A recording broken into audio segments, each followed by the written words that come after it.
Hello and welcome to LFC Focus. It is pre-match build-up showtime. Liverpool against Everton, the Merseyside Derby on this Sunday afternoon, the 232nd meeting between these two teams. I don't know why there's always such a big thing made of that. It seems every single Merseyside Derby, they always trot out that stat of the exact number Merseyside Derby there is, but I suppose it's just a sign of how long both of these teams have been at the very top level of English football. And I think this is certainly one of the more interesting derbies in recent years because I think it is actually one of the most even. I think while this is certainly one of the best Liverpool sides going into a derby, this is certainly one of the best Everton sides we've seen in a while. In terms of league position, they're not doing too badly. I think they're 7th or 8th or something like that, which given how competitive the league is at the moment, especially in those top levels with those top 6 teams, apart from Manchester United who are absolute guff at the moment. I think they're doing pretty well. They are playing some nice football as well. I'll come on to Everton a little bit later, and I'm sorry that I am flattering them that badly, but at the end of the day, it is kind of true. This is not the Allardyce Everton of last season where we could all sit back, relax and say, yeah, they are absolutely useless and they are no threat to Liverpool whatsoever. This is actually a half-decent team, and if anything, it does kind of remind me of the dynamic between the two sides in the 2013-14 season where Liverpool were playing incredibly well, some of the best football they played in years, and were flying high in the league, and actually also Everton weren't doing too bad either. And so hopefully what we end up with is a 4-0 win like we got in that season and not the 3-3 draw we had at Goodison Park, which, you know, was an incredible game, but under the circumstances, I think a win is absolutely imperative to Liverpool's season because these are the kind of games that City just won't slip up in. And obviously against Everton, they don't have the added caveat that it's a derby or anything like that. Their derby comes against Manchester United, which is, of course, a more difficult opponent, but it's also a Big Six game where you can also expect Liverpool to maybe struggle a little bit as well. I just think if Liverpool are ever going to drop points this season, it can only be against Big Six rivals. We really can't afford to even draw games against teams as good as Everton because Man City are just that good that any drop points against sides outside the top 6 will represent a really significant damage to any title challenge that we want to mount. So it is really, really important that Liverpool win this weekend. Obviously, they'll want to get, not revenge, but they'll want to rebound after the game against Paris Saint-Germain. Obviously, it wasn't a fantastic performance. I feel like we were also let down by the referee, by the fact that they just played some really dirty tactics in terms of staying on the floor and rolling around and stuff like that. Hopefully, Everton will be man enough to actually stand up to Liverpool in this derby and give it as much as they can take it. I am expecting maybe a little bit of a feisty game just because, you know, they are quite good. Liverpool are pretty good. We want some sort of response after the game against PSG. They'll also want to prove themselves because it's one of their best chances to win a Merseyside derby in recent years, apart from the end of last season where we essentially put out the second string because we were forced to do so by the schedule and everything like that. But this is a really good opportunity for Everton. It's also a great opportunity for us to lay down a marker and say, no matter how good you get, we are still the top dog on Merseyside. So I think it will be a feisty game, and I'm just hoping that both teams start incredibly intensely. I think it's important that Liverpool do,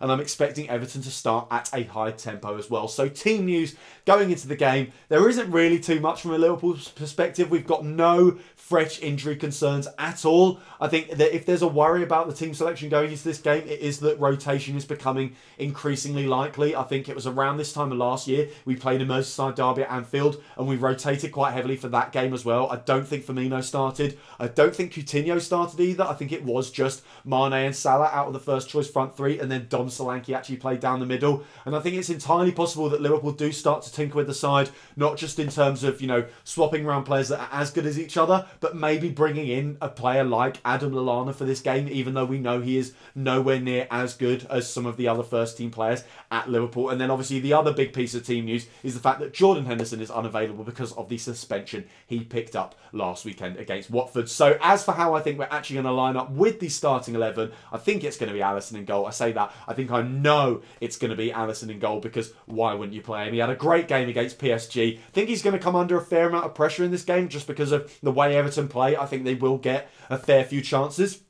And hopefully Alisson Becker is equal to it. Obviously, up against Richarlison, a striker that he will have played against a lot in Brazil training. So hopefully he knows how to stop him. Centre-back pairing, I think you go with Gomez and Virgil van Dijk. I think the Lovren thing, you don't really need him for this game. I think it's fine to play Joe Gomez. You don't really need Gomez out at right back. I think we play Trent at right back. We get him bombing on. It's a derby as well, so he's going to be so fired up. It would be absolutely mental to not play him in this game. So he has to play at right back. And then I think there's no reason why why he wouldn't play Joe Gomez and Virgil van Dijk as your centre-backs. And then Andrew Robertson, I think, completes the back line. Moreno, as much as I say we might see rotation, I think it's still a bit early for him. I think Everton, they're still a good enough side that we want to play our first choice left-back, and then maybe we can consider Moreno in that away game against Burnley in midweek. The midfield, this is where the selection does get very, very interesting. First of all, I think we're going to go 4-2-3-1. I think the 4-3-3, it obviously hasn't been working recently. I thought it was a good move against Paris Saint-Germain just because I thought we'll probably look to dominate the midfield, use our physicality there, and then counter-attack. That didn't quite work out, but I think that was the right way to approach the game. I think this one, you treat it like a proper home game. You treat it like a game against an inferior side, and you go with the 4-2-3-1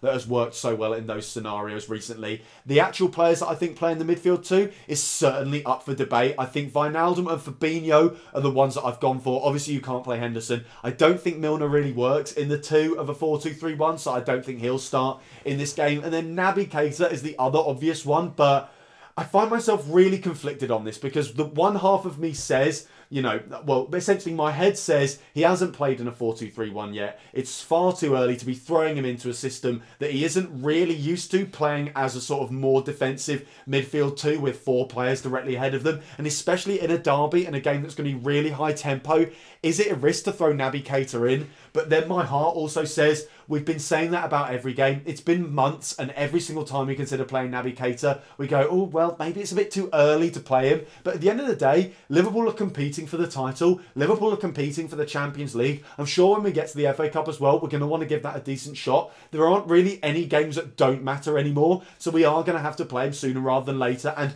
maybe the Burnley game is the game to play Naby Keita, and if he doesn't start in this one, he definitely plays in that. But I certainly think Jurgen Klopp has got a decision to make there, and maybe even playing him in that 3 ahead of the midfield 2 and almost using him as the link player rather than Xherdan Shaqiri. And speaking of Xherdan Shaqiri, I think he will be starting this game. I think he starts at right mid. I think he's perfect for this match. You know, he's so creative. He's so talented. He will get the best out of that front 3, which is what we want from a player like Xherdan Shaqiri. And then I think Firmino plays in that number 10 position. Hopefully he has a better game than he has done recently playing there. Sadio Mane probably plays at left mid. He absolutely loves playing against Everton at the moment. And then I think Mo Salah spearheads the attack as the lone striker in front of that 3. Now, obviously, like I said, rotation is possible and we could see a few changes here and there. I think one that is possibly likely is maybe Naby Keita in for Sadio Mane, just because essentially he tries to do what Mane does in terms of cutting inside and being a bit more of a creative left mid than one who's going to bomb down the line. He obviously has the skills on the ball and the sort of tenacity to just run with the ball and try and get down the byline and whip crosses in. So maybe we see Naby Keita there. I think it's certainly something that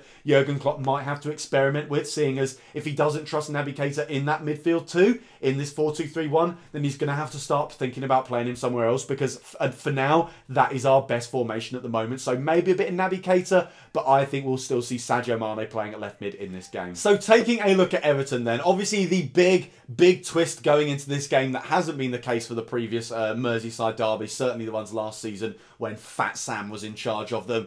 Everton might actually try and score a goal in this game, and if you ask me, that's both a good and a bad thing, because we all know that the derbies against Sam Allardyce's Everton were rubbish. They were boring to watch. Not many of them ended with a nice result. The only one that ended well was, of course, that fantastic late win against them in the FA Cup when Van Dijk scores that incredible header. Apart from that, the games against them were pretty miserable. And again, some of that comes down to rotation, but it also comes down to playing style as well. I think Everton will try and attack Liverpool. They'll probably mostly try and counter-attack, and, you know, that makes sense given that they've got a lot of pace in the side. They've got a lot of players who like to dribble as well, and I think that's going to be really interesting. And I think Trent Alexander-Arnold and Andrew Robertson are going to have good games. Trent especially, because both of them are going to have players that are going to try and stand them up and dribble past them. You know, Everton have got Andre Gomez, Sigurdsson, Richarlison, who's the other fella? Theo Walcott as well. All of them like to get the ball and run. They've also got players like Ademola Lookman, who's going to come off the bench, and he's going to have similar ideas of how to try and create chances. So a lot of players there who are going to try and stand the fullbacks up and go past them. And I say particularly Trent because it's something that Andrew Robertson's very good at. We've seen him come up against multiple world-class wingers and have fantastic games against them. You know, he's managed to shut out Ronaldo, shut out Mbappe, shut out other random City players. Anyone City have tried to put up against him, he has dealt with them absolutely fantastically. That's Raheem Sterling for one as well. So I'm not too worried about Andrew Robertson, but I think this is a huge game for Trent Alexander-Arnold because he does have a slightly mixed record in those kind of situations. I thought Champions League final and that quarter-final against Man City, where he's up against Ronaldo and Sane respectively, he was absolutely fantastic. But as we saw towards the end of last season, at Old Trafford against Rashford and at Selhurst Park against Wilfried Zaha, he is a little bit susceptible to certain types of players running at him down that right-hand side of the pitch.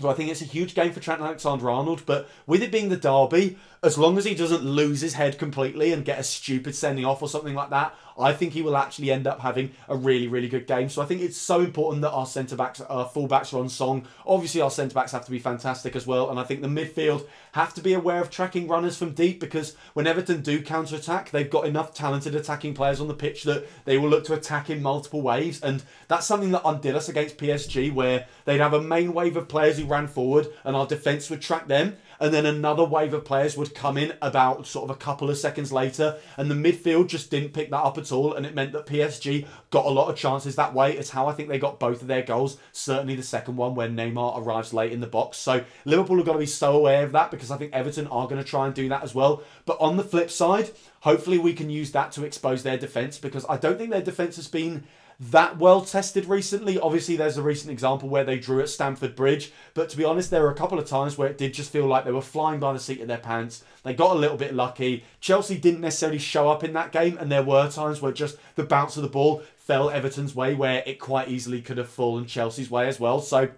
certainly an interesting game because in the other Big Six clashes this season, I'm thinking about the ones against teams like Manchester United where they lost 2-1. Their defence has been all right, but it hasn't necessarily looked watertight against the really big boys. So hopefully Liverpool can test them. I'm going to back us for a 3-1 win. I think this one is going to be quite similar to the one we had at Anfield a couple of seasons ago where we went 1-0 up through Mane, then they score, and then we just battered them, and it was no problem whatsoever. We came away with the 3 points. But at the end of the day, this is a solid Everton side, and it is the Merseyside Derby after all, and without wanting to sound cliched, absolutely anything can happen. But hopefully what happens is a comfortable Liverpool win and 3 points to take through into what is going to be an absolutely massive run of games over this festive period. So thank you very much for watching. If you did enjoy this video, then why not give it a like? If you're new around here as well, hit that subscribe button there. Check out some of the other videos that have been out on the channel over the past few days as well. Don't forget to follow at LFC Focus TV on Twitter, and I'll be back on Sunday evening after Liverpool have hopefully battered Everton in the Merseyside Derby. Until then, bye for now.